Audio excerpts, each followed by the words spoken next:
दरम्यान पेपर फुटी प्रकरणी काय कारवाई करणार असं म्हणत पंतप्रधान नरेंद्र मोदी यांनी कठोर कारवाई करणार असल्याचे संकेत दिलेले आहेत। मोदी यांनी मध्यरात्री स्वतःचा एक व्हिडिओ ट्विट केलाय। तसंच पेपर फुटीवर कठोर कायदा आणला जाणार असल्याचंही आश्वासन पंतप्रधानांनी या व्हिडिओतून दिलंय।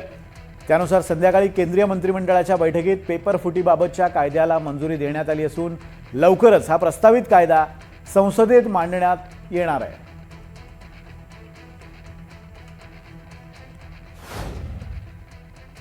मैंने आज फास्ट ट्रैक कोर्ट के लिए विभागों को निर्देश दिए थे। आज विभागों ने लगातार मेहनत करके देर रात मुझे मुसद्दा भी दे दिया। फास्ट ट्रैक कोर्ट और कठोर सजा के प्रावधान के साथ का ये मुसद्दा कल कैबिनेट में चर्चा होगी। कैबिनेट के साथियों के सुझाव के बाद उसका अंतिम रूप दिया जाएगा और सोमवार से संसद का दूसरा सप्ताह शुरू हो रहा है। तब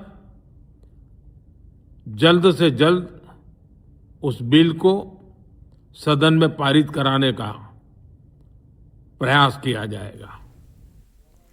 दरम्यान पंतप्रधान मोदींनी या व्हिडिओमध्ये सांगितल्याप्रमाणे पेपर फुटी प्रकरणातील दोषींवर आता कठोर कारवाई होणार आहे। त्यासाठी पेपर फुटी प्रतिबंध कायद्यात सुधारणा करण्यास मंत्रिमंडळाने मान्यता दिली आहे। या नव्या तरतुदीनुसार दोषींना 10 वर्षापर्यंत शिक्षेची आणि 10 कोटी रुपयांपर्यंतची दंडाची तरतूद करण्यात आली आहे। यापूर्वी या कायद्यानुसार 3 ते 7 वर्षांच्या शिक्षेची तरतूद होती।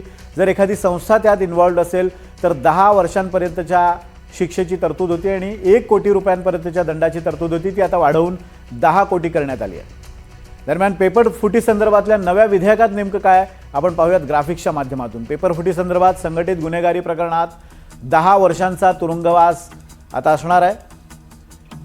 10 कोटीच्या दंडाची शिक्षा या गुन्ह्यान्वये दिली जाऊ शकते।